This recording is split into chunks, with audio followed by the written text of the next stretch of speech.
نمایش رو سن میشه 100 میلیون بازدید میخوره تو یوتیوب. پس میشه محصول متفاوت نمایش بذار. سیستم یه خورده ماهیت دفتری تخفیف بذار.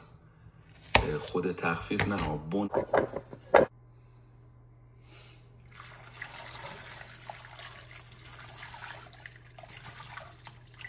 بزن علت خرید نکردنشون رو بپرس رو بشه مشتری پروپا نیست عمل پرستیه.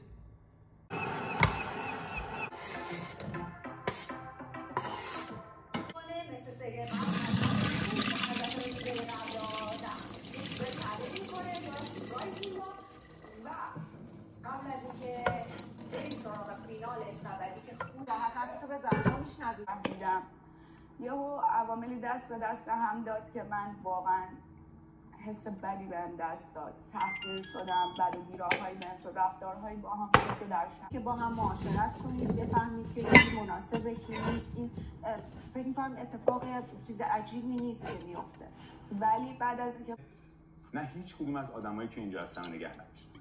درشون اون چیزی که تصور میکنن و توهم میکنن رو نسبت به تمامی آدم‌های اینجا گفتن. اوکی، در قبال این آقای فردین عزیز اوکی به ایشون بی احترامی کردن. البته می‌کردن.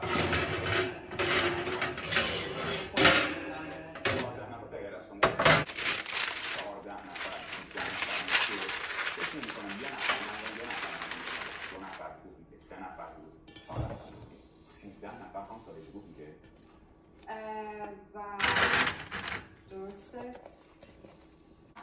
من متوجه شدم که از ساعت 4-5 بعد ایشون اومدن بالا گفتن که مطمئنم و از این حرفا فکر میکنی با احساساتت بازی شده